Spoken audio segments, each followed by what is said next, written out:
Citroën démarre 2023 avec un nouveau modèle, la C4X. Si on regarde la face avant et finalement la carrosserie jusqu'aux portières, on retrouve une C4. Mais c'est sur la partie arrière avec ce coffre qui se prolonge et pour une longueur de 4,60 mètres, donc finalement 24 cm de plus que la C4. Un élément qui lui donne plutôt des airs de SUV coupé, comme son concurrent direct sur le marché, le Renault Arcana.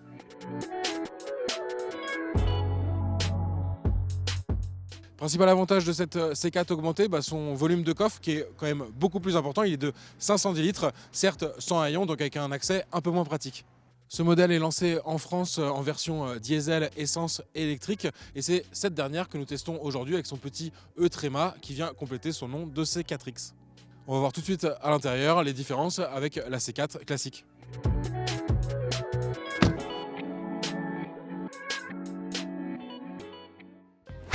On retrouve un habitacle qui reprend les éléments des derniers modèles de Citroën. Donc le bon avec notamment le système d'infodivertissement qui est repris de la grande berline C5X.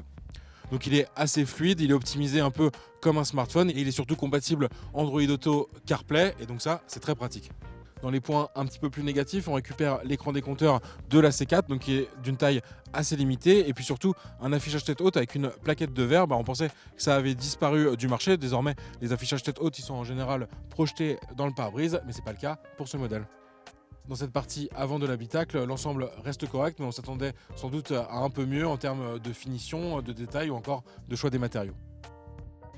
À l'arrière, c'est important pour un véhicule qui se définit comme un croisement des chemins entre SUV et berline familiale. Il y a quand même assez d'espace. Les passagers peuvent aussi disposer d'un accès au réglage de climatisation, enfin en tout cas de ventilation. Et il y a deux ports USB, un type A et un type C. On a fait le tour de l'intérieur. On va voir maintenant sur la route ce que donne cette version électrique de la C4X.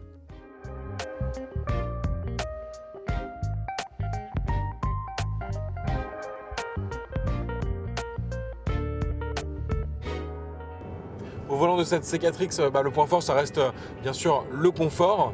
C'est dans l'ADN de Citroën et comme sur les modèles les plus récents, on retrouve les suspensions à butée hydraulique à l'avant et à l'arrière qui apportent vraiment ce supplément de douceur sur la route. Et donc ça, c'est vraiment un bon point.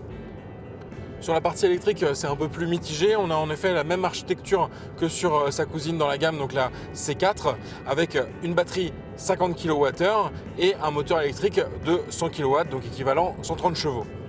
Cette batterie, elle permet de disposer officiellement d'une autonomie de 360 km, mais nous, c'est vrai que lors de notre essai, en conditions hivernales, donc avec des températures en dessous de 10 degrés, on s'est retrouvé avec une autonomie plus proche des 300 voire 250 km. L'avantage de cette autonomie un peu limitée, ce qui a été une surprise, c'est qu'on a été obligé de trouver une borne de recharge. Et là aussi, une petite déception, là où la puissance de recharge est annoncée à 100 kW, nous on a été capable de monter seulement au-dessus d'à peine 50 kW. Alors cette autonomie limitée, c'est d'autant plus dommage qu'on s'est forcé à avoir vraiment une éco-conduite en utilisant à fond le mode éco et il va réduire considérablement la puissance du véhicule parce que de la puissance maximale qui est disponible uniquement en mode sport, donc les 130 chevaux, en mode normal on passe à 100 chevaux et en mode éco à 80 chevaux et ça se ressent vraiment à la conduite. Alors 80 chevaux, ça permet quand même de s'en sortir dans la plupart des situations de circulation, mais c'est vrai que c'est relativement inhabituel sur des électriques où on a souvent de meilleures performances par rapport à des modèles thermiques équivalents. Et on a de nouveau une situation similaire aujourd'hui. On a réalisé seulement 132 km avec une moyenne de 19 kWh au 100 et pourtant pour atteindre notre prochaine destination qui est environ 50 km et alors qu'il nous restait 100 km d'autonomie officielle affichée au compteur, le véhicule nous demande éventuellement de trouver un point de recharge. Donc là peut-être une amélioration à faire côté logiciel pour optimiser justement cette gestion de l'autonomie. De toute façon, pour réduire sa consommation, il n'y a pas 36 solutions. Il suffit de baisser sa vitesse, notamment sur autoroute, qui est souvent un gouffre de consommation pour les voitures électriques. Là, par exemple, on est sur une autoroute espagnole limitée à 120 km/h et on s'impose de rouler à 90 km/h. Alors, c'est un petit peu particulier et c'est inhabituel, en effet, d'adapter sa vitesse en dessous des limites autorisées.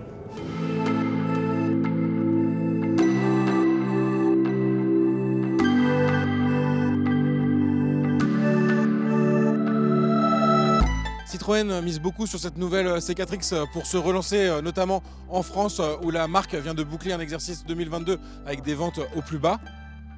Malgré notre petite déception sur l'autonomie ou la recharge, Citroën insiste sur sa volonté de proposer un modèle cohérent avec notamment une batterie ni trop grosse ni trop petite.